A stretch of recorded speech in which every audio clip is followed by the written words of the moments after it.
सत्यभामा कौन थी?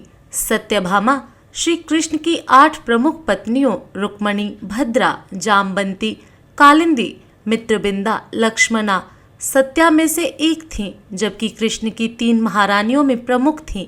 सत्यभामा अवंतिका तथा उज्जैन के राजा सत्राजीत की पुत्री थीं। श्री कृष्ण और सत्यभामा के 10 पुत्र थे। यह बात उस समय की है जब श्री कृष्ण भगवान ने अवतार लिया हुआ था। उस समय सत्राजीत नाम का एक राजा हुआ करता था। उसके पास सैमंतक मणि हुआ करती थी, जो कि उसे भगवान सूर्य ने प्रदान की थी।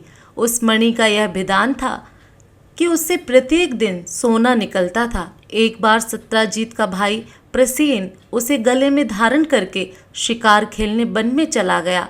वह काफी समय तक अपने घर नहीं लौटा, तो सत्राजीत को यह शक हुआ कि श्री कृष्ण ने उसके भाई प्रसेन को मार डाला और सैमंतक मणि को हासिल कर लिया। जब यह बात श्री कृष्ण को मालूम हुई तो श्री कृष्ण अकेले ही उस वन की ओर प्रस्थान किया जहाँ सत्राजीत का भाई शिकार खेलने गया था। आगे चलकर श्री कृष्ण को यह मालूम हुआ कि सत्राजीत के भाई को घोड़े समेत एक शेर ने मार डाला। जब श्री कृष्ण शेर के पैरों के निशान को देखकर आगे बढ़े तो देखा कि आगे शेर मरा पड़ा है और वहां पर एक रीछ के पैर के निशान हैं। श्री कृष्ण जब उसके पैर के निशान को देखकर आगे बढ़े तो वहां पर उन्होंने एक गुफा देखी।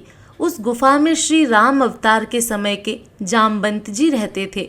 श्री कृष्ण ने उनसे जाकर सैमंतक मणि मांगी और अपना भेद उनको नहीं दिया, तो जामवंत जी श्री कृष्ण से युद्ध करने लगे। युद्ध करते जामवंत को यह पता चल गया कि उन्हें इस पृथ्वी पर श्री राम के अलावा दूसरा कोई नहीं हरा सकता, तो उन्होंने भगवान श्री कृष्ण से अपने सही रूप में आने के लिए कहा।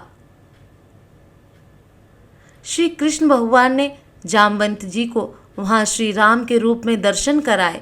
श्री कृष्ण को सैमंतक मणि के साथ साथ अपनी प्यारी पुत्री जामवंती भी दे दी, यानी कि भगवान श्री कृष्ण ने वहां जामवंती से विवाह किया और उसके बाद द्वारिका लौट गए। द्वारिका जाने के बाद श्री कृष्ण सैमंतक मणि लेकर सत्राजीत के महल गए और उन्होंने सैमंतक मणि सत्राजीत को लौटा दी।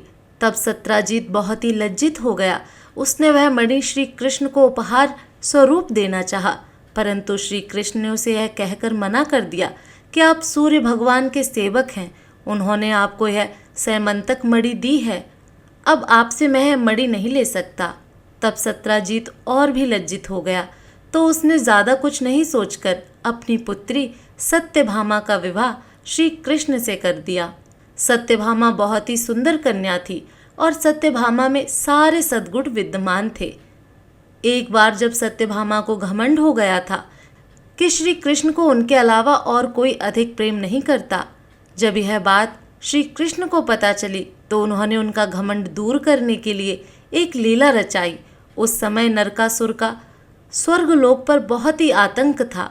जब इंद्र भी उनसे पराजित होकर ब्रह्मा जी के पास गए तो ब्रह्मा जी ने इंद्र से कहा कि पृथ्वी लोक पर भगवान श्री कृष्ण आपके दुखों को दूर करेंगे। तो इंद्रदेव श्री कृष्ण के पास आकर अपनी विनती की तो भगवान श्री कृष्ण ने उन्हें निश्चिंत होने को कहा और स्वयं नरकासुर से युद्ध करने के लिए चलने लगे। तब सत्यभामा साथ चलने की जिद करने लगी, तो श्री कृष्ण ने भी साथ चलने को कहा। श्री कृष्ण और सत्यभामा दोनों ही युद्ध के लिए गए। सत्यभामा ने श्री कृष्ण की युद्ध में सहायता भी की और श्री कृष्ण भगवान ने नरकासुर का वध कर दिया। उसके बाद श्री कृष्ण और सत्यभामा स्वर्ग को चले गए, क्योंकि नरकासुर ने इंद्र की माता अदिति के कुंडल चुरा लिए थे। जब श्री कृष्ण माता अदिति को कुंडल देने पहुँचे तो माता अदिति ने खुश होकर सत्यभामा को यह आशीर्वाद दिया कि तुम जब तक धरती पर रहोगी तब तक अपनी जवानी को प्राप्त रहोगी, यानी कि तुम कभी वृद्ध अवस्था को प्राप्त नहीं होगी। स्वर्ग से आते समय श्री कृष्ण भगवान ने पारिजात पेड़ का एक पुष्प ले आए थे, जो कि उन्होंने आकर रुक्मणी जी को दे दिया। इस बात का सत्यभामा को पता चला तो वह बहुत ही दुखी हुई और सत्यभामा ने श्री कृष्ण को यह कहा कि वह उसे स्वर्ग से पारिजात का पेड़ ही ला कर दें। सत्यभामा जिद करने लगी तो श्री कृष्ण ने इंद्र से युद्ध कर पारिजात का पेड़ सत्यभामा को लाकर दे दिया। यह युद्ध इंद्र को भी सबक सिखाने के लिए किया, क्योंकि उन्होंने एक समय भगवान महादेव को भी पारिजात का फूल देने से मना कर दिया था।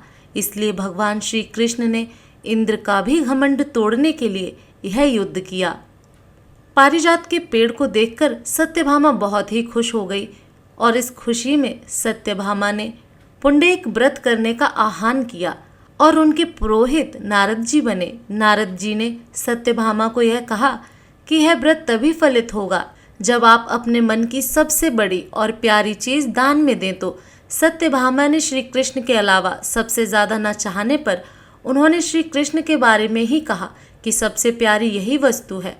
तो नारद के बहकावे में आकर के उन्होंने श्री कृष्ण का ही दान कर दिया और कहा कि अगर कृष्ण के बदले कोई दान दे तो आप कृष्ण को वापस ले सकती हैं।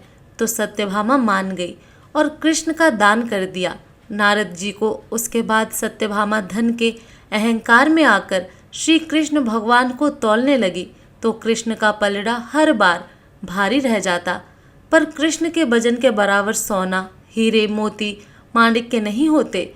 जितने पलड़े पर रखो उतने कम ही रहते। ऐसा करते करते सत्यभामा हार गई, घमंड टूट गया और वो कृष्ण को वापस नहीं पा सकने पर दुखी हो गई। तब रुक्मणी सत्यभामा से कहने लगी कि आप तुलसी का पत्ता और आपके हाथ में जो अंगूठी है उसके साथ अपनी आत्मा भी कृष्ण को तुला में चढ़ा दो, तो ही कृष्ण तुम्हारे हो जाएंगे और तुला में वजन बराबर हो जाएगा। सत्यभामा ने वैसा ही किया और कृष्ण तुला में तुल गए। इस तरह से कृष्ण ने सत्यभामा के घमंड को तोड़ा था। सत्यभामा ने एक दिन श्री कृष्ण से पूछ लिया कि मैंने कौन से ऐसे कार्य किए हैं जिसकी वजह से मुझे आपकी पत्नी बनने का अवसर मिला है। मेरे आंगन में कल्प वृक्ष है जिसके बारे में संसारी लोग जानते भी नहीं हैं। इस पर श्री कृष्ण ने सत्यभामा को कल्प वृक्ष के नीचे ले जाकर उनके पूर्व जन्म की कथा सुनाई। सत्यभामा पहले जन्म में सुधर्मा नाम के ब्राह्मण की कन्या गुणवती थी, जिसका विवाह सुधर्मा ने अपने शिष्य चंद्र से कर दिया था। कालांतर में सुधर्मा अपने दामाद चंद्र के साथ जंगल में गए हुए थे। वहां किसी राक्षस ने दोनों को मार दिया। सूचना मिलने पर गुणवती ने बहुत शोक किया। दरिद्रता के कारण घर का सामान बेचकर पिता पति का अंतिम संस्कार करना पड़ा। उसके बाद जीवन निर्वाह का साधन मिलने पर गुणवती ने स्वयं को भगवान विष्णु के चरणों में समर्पित कर दिया। कार्तिक मास आने पर गुणवती ने नियम पूर्वक व्रत पूजन आरंभ किया। इस बीच गुणवती को कठिन ज्वर हो गया। स्वास्थ्य ठीक न होने के बावजूद भी गुणवती ने पूजा अर्चना करनी नहीं छोड़ी और गंगा में स्नान करते समय प्राण पखेरु उड़ गए। श्री कृष्ण ने बताया कि इसी पुण्य के फल से सत्यभामा को पटरानी बनने का सौभाग्य मिला है। एक बार की बात है, श्री कृष्ण द्वारिका नगरी में अपनी पत्नी सत्यभामा के साथ सिंहासन पर विराजमान थे। दोनों के निकट ही गरुण और सुदर्शन चक्र भी मौजूद थे, जिनमें अत्यधिक तेज दिखाई पड़ रहा था।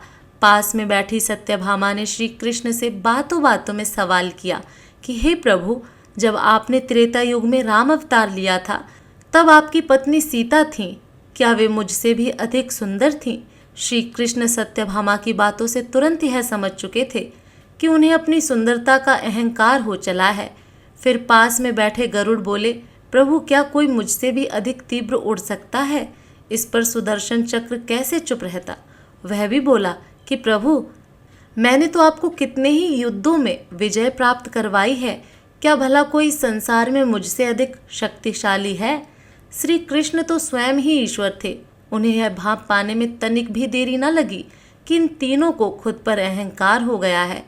अतः अब कृष्ण को तीनों का अहंकार तोड़ना था। श्री कृष्ण ने गरुण से कहा कि तुम हनुमान के पास जाओ और उनसे कहना कि उनके प्रभु श्री राम और माता सीता तुम्हारी प्रतीक्षा में राह ताक रहे हैं। इसके बाद श्री कृष्ण ने सत्यभामा को माता सीता के रूप में तैयार रहने को कहा और स्वयं उन्होंने भगवान राम का अवतार ले लिया। श्री कृष्ण ने सुदर्शन चक्र से मुख्य द्वार पर पहरा देने को कहा कि मेरी आज्ञा के बिना कोई महल में प्रवेश न कर पाए। गरुड़ ने जाकर हनुमान जी को संदेशा पहुंचाया और अपने साथ चलने को कहा, पर हनुमान जी ने कहा कि तुम आगे चलो, मैं वहां पहुंचता हूँ। गरुड़ उस समय सोच रहा था कि ये वृद्ध बानर न जाने कब तक वहां पहुंचेगा, पर जब गरुड़ द्वारिका में पहुंचा तो वह देखता है कि हनुमान जी तो उनसे पहले ही द्वारिका पहुंचकर वहां प्रभु श्री राम के चरणों में बैठे हैं। इस पर गरुड़ को बहुत लज्जा महसूस हुई। भगवान हनुमान से श्री राम ने पूछा कि तुम महल में प्रवेश कैसे कराए? क्या मुख्य द्वार पर तुम्हें किसी ने अंदर आने से रोका नहीं? इस पर हनुमान जी अपने मुंह से सुदर्शन चक्र को निकाल कर कहते हैं कि मुझे अंदर आते समय सुदर्शन चक्र ने रोका था, परंतु मैंने इसे अपने मुख पर रख लिया। मुझे इसके लिए क्षमा करें। इस समय तक गरुड़ को अपनी तीव्र उड़ान का अहम और सुदर्शन चक्र को अपनी शक्ति का अहम समाप्त हो चुका था। हनुमान जी ने आगे कहा, हे प्रभु, अपने साथ माता सीता की जगह सिंहासन पर एक दासी को क्यों विराजमान है? हनुमान के मुख से इस तरह के वचन सुन भगवान श्री कृष्ण की रानी सत्यभामा का घमंड जैसे चूर चूर हो गया। हनुमान ने जब उन्हें सीता माता न समझकर दासी कहा तो सुंदरता पर सत्यभामा के अहंकार अब खत्म हो चुका था। इसके बाद तीनों ही प्रभु की लीला समझ गए और प्रभु के चरणों में झुक गए। राधे राधे, जय सिया राम।